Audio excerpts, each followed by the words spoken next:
Welcome to another edition of RCE. I'm your host, Brock Palin, and I have with me my good old co-host, Jeff Squires from Cisco Systems and the Open MPI project. Jeff? Good afternoon, Brock. Looks like we got an interesting one today. Yes, this is, again, it's going to be something a little different than from traditional HPC, but we're going to find out for sure. We have David Anderson, who is from the Boinc project. People probably mostly know Boinc through SETI, but I want to verify that with David. So let's go ahead and get David on and have him introduce himself. David, welcome to the show. Thanks, Brock. Okay, so David, where are you located and what's your affiliation? I work at a place called the Space Sciences Laboratory at UC Berkeley. I'm a research scientist here. Back in the 80s, I was a professor at UC Berkeley. I'm originally a computer scientist.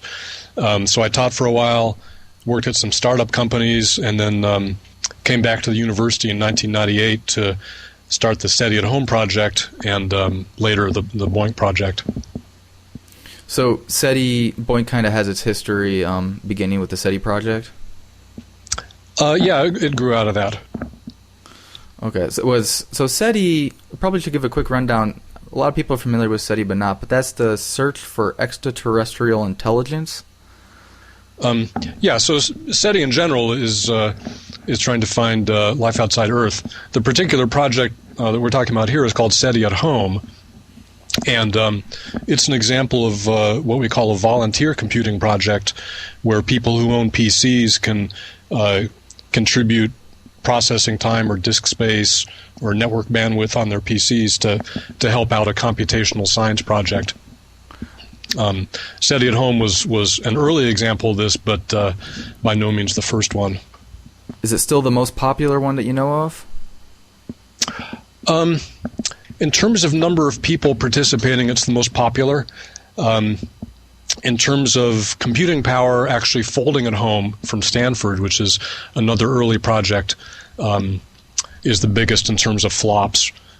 And the two very earliest projects, just to give credit where it's due, are Distributed.net and GIMPs, or the Great Internet Mersenne Prime Search. Those both started around 1997, and Folding at Home and SETI at Home started in 1999.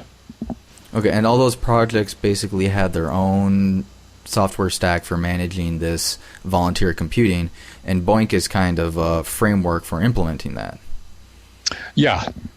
So all those projects developed their software from the ground up, including their own application, which in the case of SETI at Home does fast Fourier transforms on radio telescope data and looks for narrowband signals.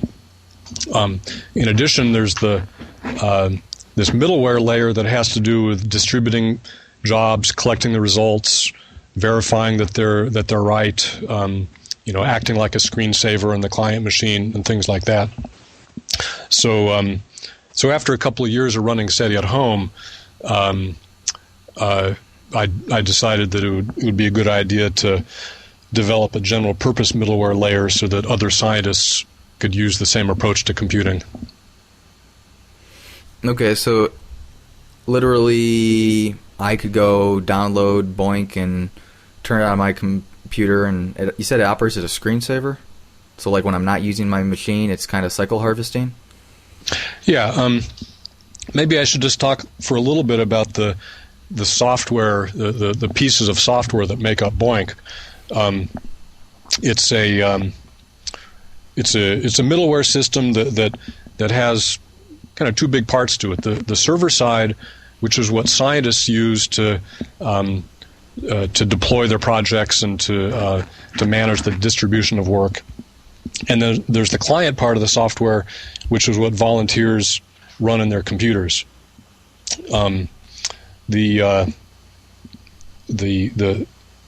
client part is responsible for uploading and downloading files and running jobs in your computer. You can set it up to act like a screensaver and to start computing only when you're not typing at your computer. If you want to, you can have it show graphics that show you what's going on in terms of the computations. These days, actually, it's more common to configure it to run while you're at your computer, it runs applications at zero priority and takes other measures to ensure that the programs don't impact the performance of your computer for the work that you're doing on it.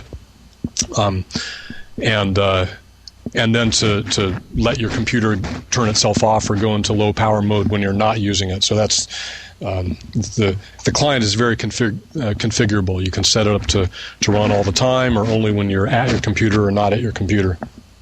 And the client, of course, is available for all popular platforms: Windows, Mac OS X, and Linux. The other big part of Boinc, actually probably the larger part, is the server side, which is what a scientist would use to create one of these volunteer computing projects. And the server part consists of both the machinery for handling jobs and dealing with errors and timeouts and all the nuts and bolts things, as well as a bunch of PHP scripts that provide portions of a website. It turns out that for attracting volunteers and keeping their interest, it's real important to have a website that not only explains what you're doing in terms of science and research, but that also has some community features so that the volunteers can chat with each other and do things like make friends lists and send private messages back and forth. So Boinc also has a component of an aspect of kind of social networking website. So if I can infer something you said there, it sounds like well, actually, let's take a step back. What does Boinc stand for?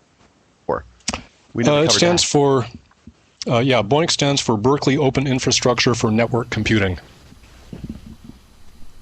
And so you talked about the history there and how you got started and whatnot, and that there's two distinct pieces, the server side and the client side. Let me infer something you just said about the server side. So when I went out and looked at your site, that there's a variety of different projects that if I download the client, I can have the client run any one of these scientific projects that are going on right now. From what you just said, can I infer that every one of those has their own server setup, or is there one master server setup and it's doling out the work for all the projects? Yeah, each of those projects is completely independent of the others. They have their own server complex, their own database that underlies the whole thing.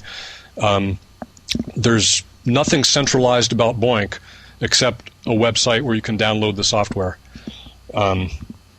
That's one of the key design ideas of Boinc is that the volunteer can go out and survey all these projects and look at the science that they're doing, look at their publication history if they want, and decide which one is likely to produce results that the volunteer views as important.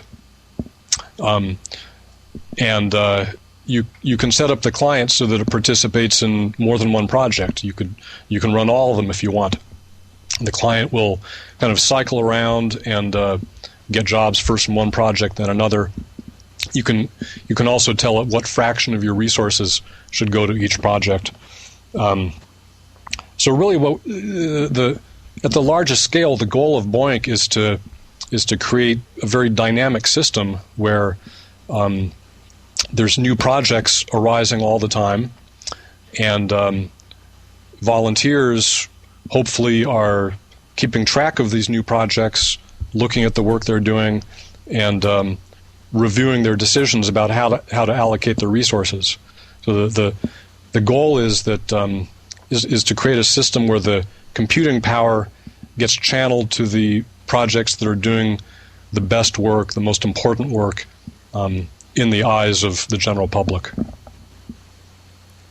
So, quick question then: the client doesn't actually have any scientific capability in itself.